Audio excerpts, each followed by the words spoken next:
Hi. Hi there. Happy day. Happy Tuesday. Happy Tuesday, Bintu Agne. How are you? Kay Brown, how are you? Voter 1985. I like that handle, Voter 1985.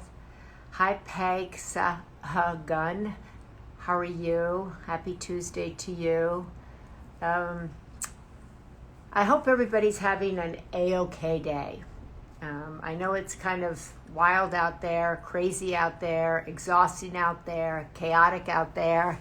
So I hope we can all take a deep breath, center ourselves, come down from all the chaos that's going on in the news world, try to turn it off for just a few minutes. And I thank you for coming here today.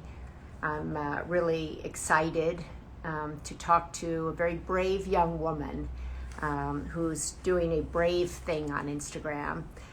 Lily Cornell Silver has started this new Instagram interview series. It's called Mind Wide Open, and she is talking to people about mental health, about anxiety, about depression, about feelings, about how we're all doing, and what are the tools we all need, regardless of our age, to get through this time. And you may know Lily from her father, Chris Cornell, who's a very famous musician, but I'm going to talk to her today about her and about how she came up with this idea and about what she wants to do with this idea. And maybe I can learn something as a mother of four. I have a son about her age, and who was a psychology major.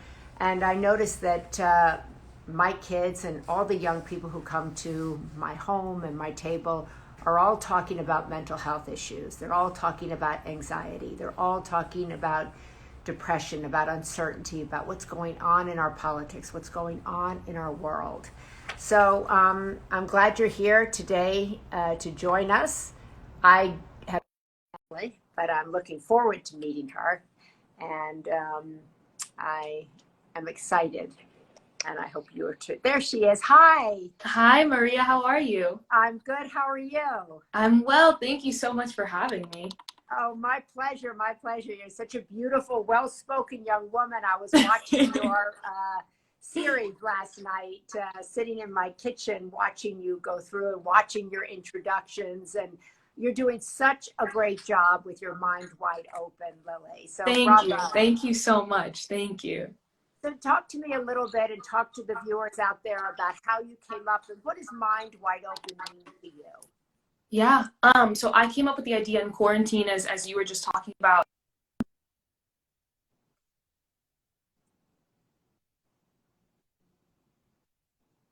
I froze. There we go. Am I still?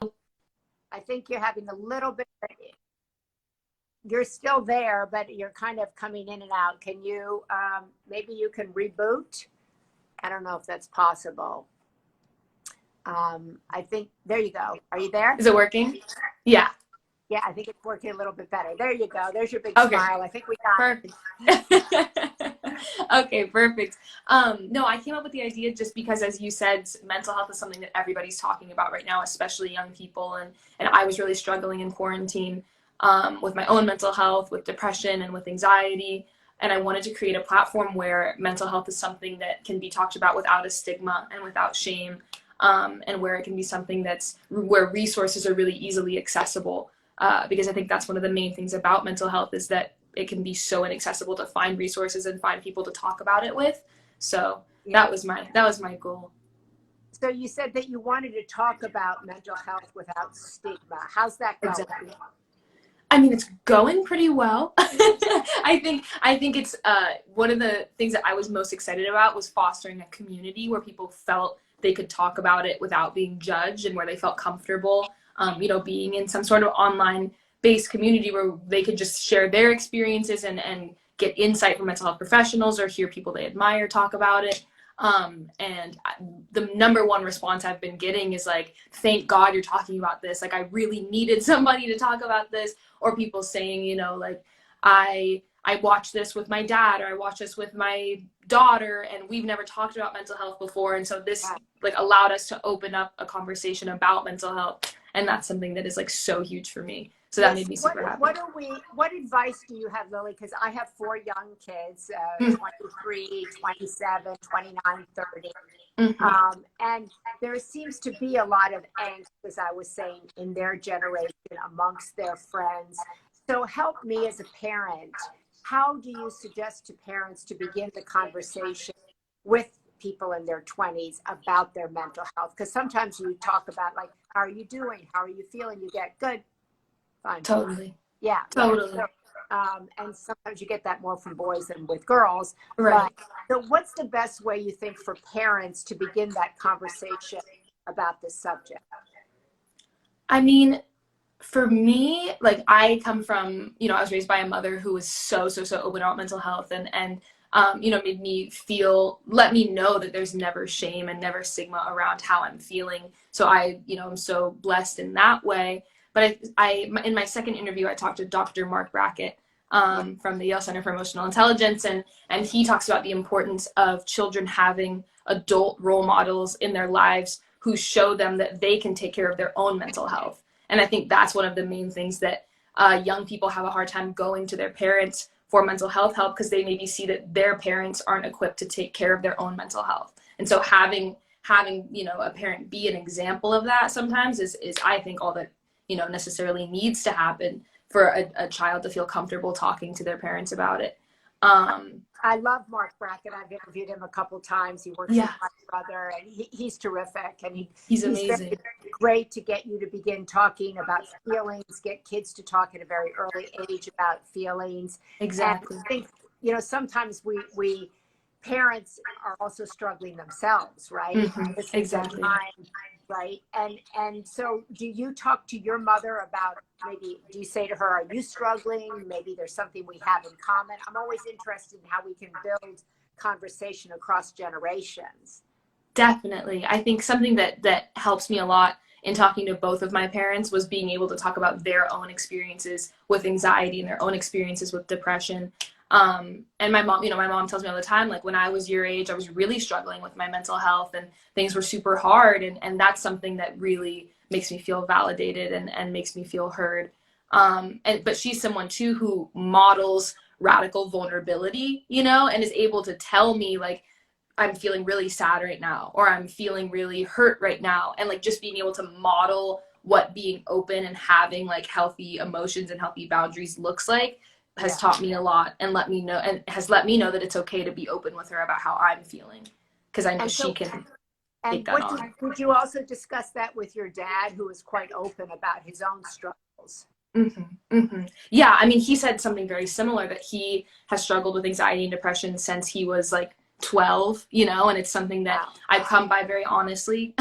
But his, both sides of my family have a lot of, have struggled with anxiety, have struggled with depression, and just hearing those stories from my dad of times where he would have panic attacks and feel like his heart was about to beat out of his chest, or he was going to have a heart attack, and came to learn that that's a panic attack. Like there's nothing wrong with him. That is a chemical imbalance, or that is a response to like an understandably stressful situation. And that's something that he would always impart to me. Like you even if it feels that way, like you're 15, you're not going to have a heart attack, like you're not going to die and everything's going to be okay. So having parents that could tell me like, yes, I know what you're experiencing, and look at me, I'm okay. Like you're going to be okay. Do you feel, Lily, a lot of pressure with this platform, that people look to you if they may have had a parent who struggled with depression, mental health issues, who also may have passed away like your dad did? Do you feel like a pressure to talk on behalf of everybody who might have had a similar experience?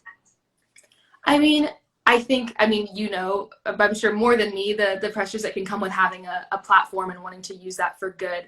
I think it definitely, just knowing like how little people have talked about mental health in the past, now that I've kind of created this platform and people flood into it, like, can we talk about this? Can we talk about that? Like, we need to address all these topics. And I'm like, I'm one person and like I want to address all these topics, but you know what I mean? Like it can that part of it can be hard, but it can also be, it's such a good indication to me that we're moving in the right direction, you know, in terms of like opening this conversation about mental health, because it's something that needs to be talked about. But what do people tell you they want to talk about? You say you're flooded with people saying, can we talk about this? What do they want to talk about? I've had a lot of people write to me and say that they or people they love have been recently diagnosed with bipolar, whether that's type 1 or type 2.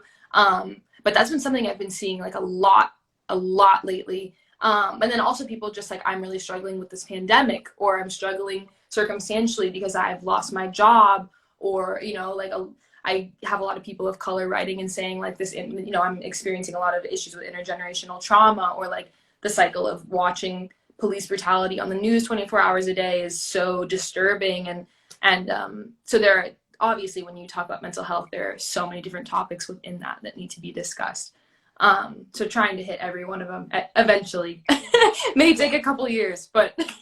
So how do you keep your own mind wide open when you have a lot of suggestions coming at you? You know, I want you to talk about bipolar. I want you to talk about racism. I want you to talk about intergenerational trauma. And these are really big subjects. Huge, right? Huge. Yeah. And people spend a lifetime studying them, trying to figure out how to give the best advice. What's the right medication? Should you be on medication? What's the avenue forward? So that's a lot of pressure on a young woman herself, right? Yeah. Oh my God. Yeah. No, for sure. It's beautiful and it's very intense. But I mean, I'm honored that people are like trusting me to give out this information and trusting me as a resource. And that's why, you know, I didn't want to do a show where it's just me talking about mental health, because I can talk about my own experiences and that's an important part of it for me. But that's why I wanted to loop in mental health professionals, you know, and other people who have bigger platforms who have experienced their own issues with mental health, so that people can hear it from someone besides just me, you know, where I can loop in other people to share their own experiences that I may not be able to speak on as articulately, or not have information on it. So do you to express themselves when it comes to their anxiety or their depression? So maybe like I have 2 girls and 2 boys, and the girls are more adept at expressing their feelings, or more open, might say, with their feelings. And I think there's not as much of a light on boys and how they may manifest anxiety or depression. Do you find that, or do you talk to young men or LGBTQ people and how they manifest differently? Definitely. Yeah. I mean, I think that's a big topic within mental health, is what mental health looks like across the gender spectrum, and how different identifying people are expected to model behavior when it comes to like their emotions or their mental health. One of my interviews is with my friend Louis Knight, who is a 20-year-old male, and he was recently on American Idol this last season, and he's super amazing. But I was really excited to have him on as someone who can speak as a young male identifying person, and talk to his experience, like, you know, feeling like he had to show up in a masculine way, or not appear vulnerable, or, you know, feel ashamed to talk to his other male friends about his mental health. So that's something I definitely witness amongst my own male friends as well. But more and more, I'm seeing people be more and more willing to be vulnerable, and kind of realize that need to show up as like strong and masculine, you know, and in whatever way that means, is just a societal construct. That's what it is. And it doesn't have to be reality, and it doesn't really mean anything. You know, it's kind of arbitrary. So I love that, a societal construct. That's kind of different language from my generation, you know. It's a different language, you know, a societal construct across a gender spectrum. So, you know, that's a dialogue that I think parents need to begin to understand. What does that mean, or how do we speak in a dialogue that works for a new generation, and how you see that's a societal construct. Totally. Yeah. I mean, I think it's a learning curve for everybody, for sure. But that's where I think social media can be such a beautiful thing, because You know, I've learned so much on social media about so many different like social justice issues and how to talk about things like mental health. And, you know, I think that's where it can really be utilized as a tool for like information and for learning in a super cool way. I wanted, like, I watched your several of your episodes last Mm-hmm. night, and you come across as very confident, very calm, very well spoken, and kind of feels like you have it all together. But I know Well, thank you. yeah, but then I went and pulled several articles about you and stuff like that, and where you're very open and saying that you haven't always felt that way. You struggled certainly after your dad passed away. Mm-hmm. So for somebody who might be listening to this, or who might be listening to you and is in that place of struggle, Mm-hmm. and who feels like, oh my God, you know, I'm not going to get out. I feel dark. I feel helpless. I feel hopeless. One of my parents just died. I don't know how to go on. What would you say to them, Lily? I mean, that's on just because we were just talking about social media. I think social media is a place where for so long people have been expected or have been putting their best foot forward or only presenting like the best parts of their lives, the perfect parts of their lives. So this series for me is wanting to use social media as a way to show the parts that aren't as glamorous, you know, and to show the parts that are a little bit darker and say, like, I've struggled with this and I've struggled with X, Y, and Z, and this is how I've dealt with it. And I think not being ashamed to talk about those parts of your story, you know, because those are so, a lot of the times that's a lot realer than like your really nice brunch, you know, that you're posting about on Instagram. Like what you're struggling with is a lot, you know, a lot truer to yourself and a lot realer a lot of the time. But you know, the number one thing that has helped me in my struggles with grief and anxiety and depression is being able to be open about it and have people in my life that I can be open about it with. And I know not everyone has that privilege. You know, I'm lucky enough to have access to a psychiatrist and to a therapist, and unfortunately those are things that are really, really inaccessible to many people. Right. But even just if you have one person, you know, like an uncle or a teacher, or you know, like Mark Brackett writes about his uncle, that was such a guiding light in his life. And for me, like my mom, just having one person that I can be like, this is what I'm experiencing, and I just need someone to hear me and validate my experience and you know, make me not feel alone. You just mentioned grief therapy. Mm-hmm. And Mm-hmm. I've written a lot about grief and about how we're really a grief illiterate society, and that Totally. people don't really know how to approach people who are in grief. People themselves don't know how to distinguish what's grief, what's depression, what's sadness. How do you describe grief, and how have you worked through grief, or perhaps you're still working with your own grief? Sure. I think the number one thing that I've learned in my grieving process is that it's extremely nonlinear. It is like the most nonlinear thing possible. And I just was able to have an interview with David Kessler, who's so amazing. And he worked to help create like the 5 stages of grief that we're all probably pretty familiar with. And so he talks about like, yes, I helped create these steps, but by no means do I expect people to follow these steps 1, 2, 3, 4, 5. Like these are feelings that come up and they can hit you out of absolutely nowhere, you know, or what feels like absolutely nowhere. So that's the main thing that I've had to come to terms with grief, is giving myself so much grace, you know, and so much empathy, and not feeling afraid if I feel like I'm regressing somehow, you know, because it's not a regression. You're always moving forward, but you're going to hit highs and lows, and you know, giving myself grace and giving myself space in that way has been like the hardest but most rewarding thing, I think, in my grief journey. David Kessler, the book you're talking to is about Elizabeth Kubler-Ross's book, Yes. The 5 Stages of Grief, and he's the director, for people who might not know, Elizabeth Kubler-Ross Foundation, who she wrote the kind of quintessential manifesto or Bible on the 5 stages of grief, and David himself runs that. And I wrote the introduction to the 50th anniversary of that, and then he himself lost a child. not too long ago, and trying to implement your own grief, even though you may know something intellectually, Right. trying to kind of work it as a process is a whole different experience. Yeah. And that's something, if my therapist was watching right now, she would laugh, because she says that phrase to me probably every single day, is like, it's easy to, you know this intellectually, you know that you're fine, you know everything's okay, but your body and your heart, and your subconscious and your soul are still grieving, and you can't think your way out of it. And I think in our society especially, there's a tendency to try to rationalize or logic your way out of feeling your big feelings, and that's something that we need to move past, I think, as a society, because it's not healthy. Well, that's great. Well, Lily, there's a lot of messages on here. How wise you are for your age. You're on the right path. You're on the path of greatness, as a couple people here said. And I think it's so wonderful, really, truly, to be having this conversation. When I was your age, nobody spoke about mental health. It just wasn't on the table at all. Right.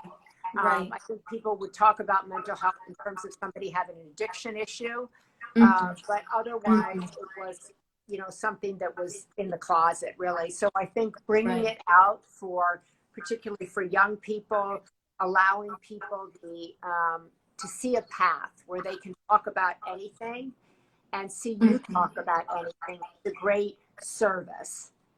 Thank you so much. No, I feel like if I can use my experience publicly to help anybody, that's all I want to do. Well, your mom, bravo to your mother, because I read about her, and that you give her so much credit, I think is really beautiful. And I know your dad would be certainly incredibly proud of you. So keep up the good work. I want to mention again, it's called Mind Wide Open. Lily Silver. It's an Instagram interview series. So if you're my age, you can watch it. If you have kids Lily's age, you can watch it. You can watch it together. And we're going to put this up in the Sunday paper so people have, I think it's always a great way to just start a conversation about our mental health. And I always talk about the benefits of therapy a lot. And hopefully we'll see a democratization of that a little bit, so people who need it and can't afford it will have the ability to do so. So blessings to you, Lily. Thank you so much. Thank you so much for having me. My pleasure. Okay. Bye, sweetheart. Thanks, Maria. Okay. Bye-bye. What a wonderful young girl she is. Wow. She's I watched her, several of her interview series last night, and she's so well-spoken. She's such a good interviewer. She listens. You get the sense that she's learning and that she really is trying to use her platform for good. And as we always say at the Sunday paper, she's using it to move humanity forward. So I'm that just made me feel really good. The news of the day made me feel terrible, and that interview made me feel really good. So thank you all so much for joining us. Thank you, Lily, for making time to talk to us. I told my young son, who's 23, that he should do an Instagram series like introducing my generation to cool people. But I can introduce you to cool people too that aren't my age. So we just did that. Okay, Lily, thank you all so much. And we will see you back here some other time. Okay, thanks. Bye.